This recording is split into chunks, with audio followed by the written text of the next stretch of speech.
Surah 28, Al-Qasas, the narration. In the name of Allah, the most merciful, the most compassionate. Ta-Sin Mim. These are the verses of the clear book. We recount to you with truth some parts of the story of Moses and Pharaoh for the benefit of those who believe. Indeed, Pharaoh transgressed in the land and divided its people into sections. One group of them he humiliated and slew their sons and spared their daughters. Truly, he was among the mischief makers. We wanted to bestow favor on those who were oppressed in the land.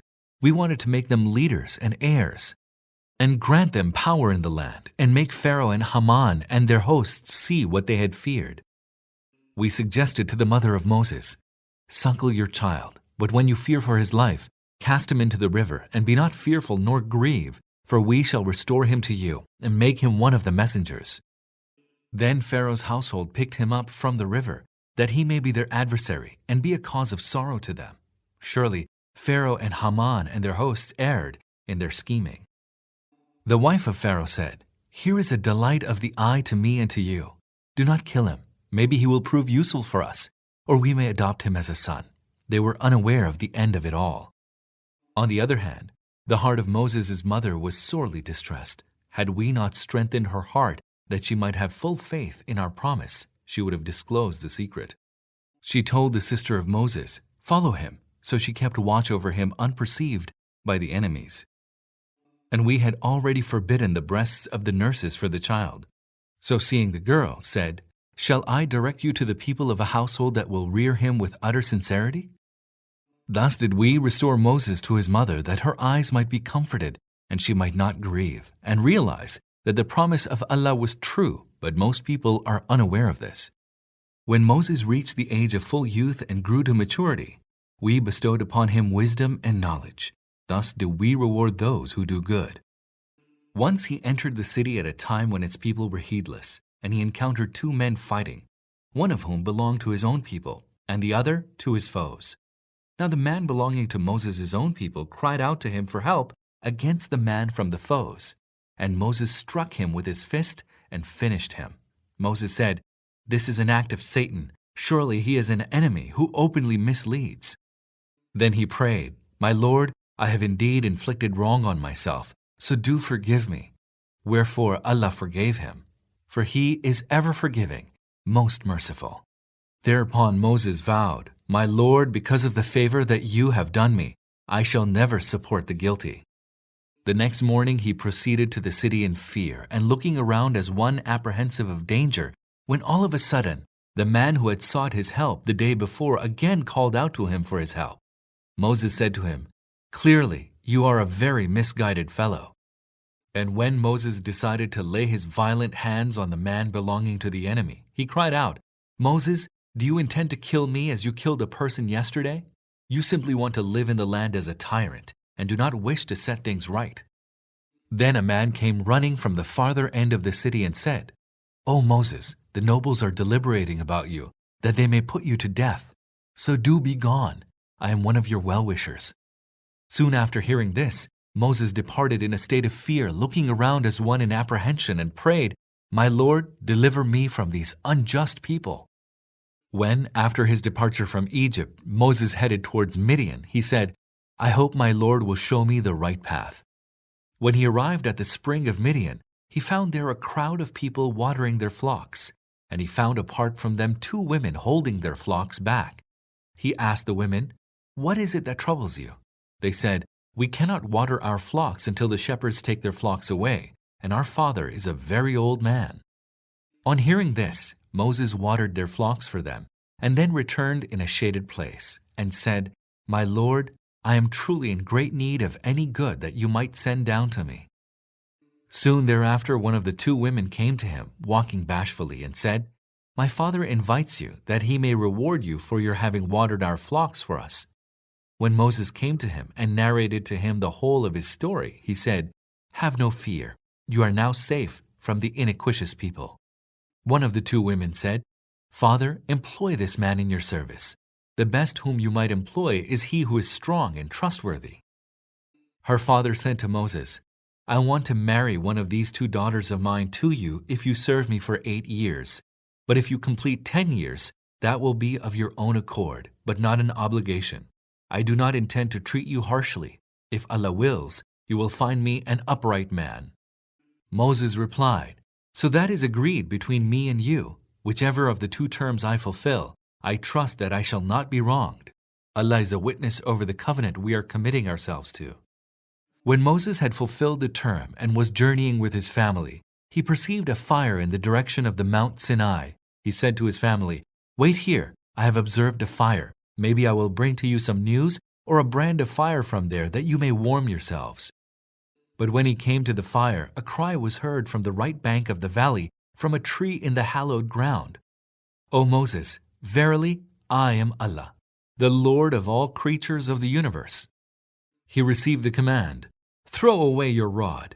But when he saw the rod writhing as though it were a serpent, he turned back in retreat and did not even look behind. He was told, "O Moses, go ahead and have no fear. You are perfectly secure.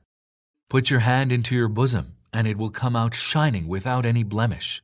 And draw your hand close to your body to still your fear. Those are the two clear signs from your Lord for Pharaoh and his chiefs, for truly they are a disobedient people." Moses said, "My Lord, I have killed one person from among them, and I fear that they will kill me. My brother Aaron is more eloquent in speech than I, so send him with me as a helper to confirm my truthfulness, for I fear that they will reject me as a liar." He said, "We will certainly strengthen you through your brother, and will invest both of you with such power that they shall not be able to hurt you. With the help of our signs, the two of you and your followers will prevail." But when Moses came to them with our clear signs, they said, "This is nothing but a magic that has been contrived. We never heard anything like it from our ancestors of yore." Moses replied, "My Lord knows best who comes with guidance from him, and also whose end will be the best in the hereafter. As for the wrongdoers, they shall not prosper." Pharaoh said, "O nobles, I do not know that you have any god beside myself. Haman, bake bricks out of clay and build a lofty palace for me, so that I may mount up and be able to observe the God of Moses, even though I believe that Moses is a liar." And he and his host waxed arrogant in the land, without any right, believing that they will never have to return to us. Eventually, we seized him and his hosts, and we flung them into the sea. So do see the end of the wrongdoers. And we made them leaders who invite people to the fire. On the day of judgment they shall not find help from any quarter. We have made a curse to pursue them in this world, and on the day of judgment they shall be among the despised. After we had destroyed the earlier generations, we bestowed the book on Moses, a source of enlightenment for people, and a guidance and mercy that they may take heed. O Muhammad, you were then not on the western side when we bestowed this commandment of law, and you were not among its witnesses. Thereafter we raised up many a generation, and a long time passed. You were then not even present among the people of Midian to rehearse our verses to them. But it is we who are sending news about that. Nor were you on the side of the Mount Sinai when we called out to Moses in the first instance. But it is out of mercy from your Lord that you are being informed of all of this, so that you may warn a people to whom no warner came before you. Maybe they will take heed. We did so lest a calamity might seize them because of the misdeeds they committed, whereafter they would say, "Our Lord, why did you not send a messenger to us, that we follow your revelation and become among those who believe?" But when the truth reached them from us, they said, "Why was he not given that which was given to Moses?" But did they not reject before what had been given to Moses? They said, "Both are magic, each supporting the other." And they said, "We deny each of these." Tell them, O Prophet, then do bring a book from Allah which is a better guide than either of them, and I will follow it. Do so if you are truthful. But if they do not hearken to this, know well that they only follow their lusts, and who is in greater error than he who follows his lusts without any guidance from Allah. Allah does not guide those given to wrongdoing. We have constantly conveyed them the word of admonition, that they may take heed. Those on whom we bestowed the book before do believe in this, to wit, the Qur'an. When it is recited to them, they say, "We believe in it, for it is the truth from our Lord. Indeed, we were already Muslims. These will be granted their reward twice over because they remain steadfast. They repel evil with good and spend in alms out of the sustenance we provided them. And when they hear any vain talk, they turn away from it, saying, "We have our deeds, and you have your deeds. Peace be to you. We do not desire to act like the ignorant." O Prophet, you cannot grant guidance to whom you please. It is Allah who guides those whom He will. He knows best who are amenable to guidance. They say, "If we were to follow this guidance with you, we should be snatched away from our land. Have we not established for them a secure sanctuary to which fruits of all kinds are brought as a provision from us?" But most of them do not know. And how many a town did we destroy whose inhabitants exulted on account of their affluence? These are their dwellings in which very few dwelt after them. Eventually, it is we who inherited them. Your Lord would not destroy a town until He had sent to its center a messenger who would recite to them our verses, nor would we destroy any town unless its inhabitants were iniquitous.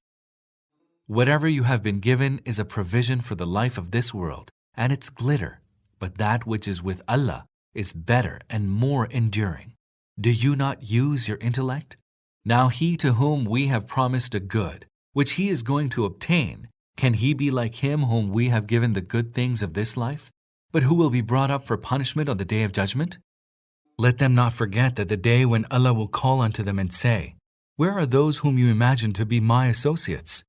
Those against whom the word will be realized will say, "Our Lord, these are the ones whom we led astray just as we ourselves strayed. We absolve ourselves before you of all blame. It was not us that they worshipped."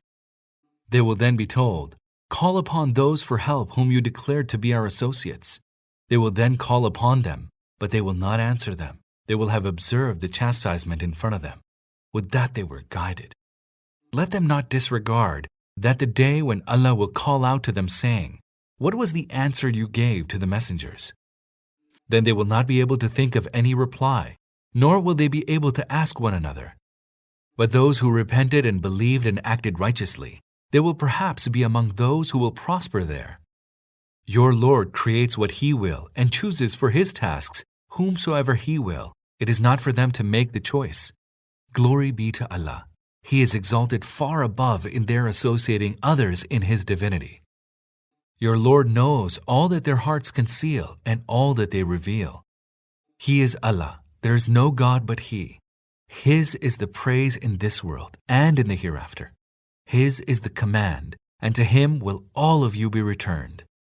O Prophet, tell them, did you consider, if Allah were to make the night perpetual over you till the day of judgment, is there a God other than Allah who can bring forth light for you? Do you not hear?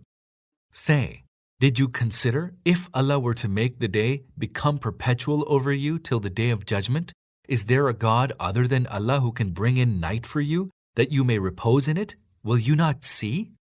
It is out of His mercy that He has made for you night and day, that you may repose during the night, and seek His bounty during the day, that you might be grateful. Let them bear in mind that on that day when He will call out to them saying, "Where are my associates, those whom you imagine to be so?" And from each people we shall draw a witness, and shall say to them, "Do produce your evidence now." Then they shall know that the truth is with Allah alone, and the lies which they had invented will forsake them.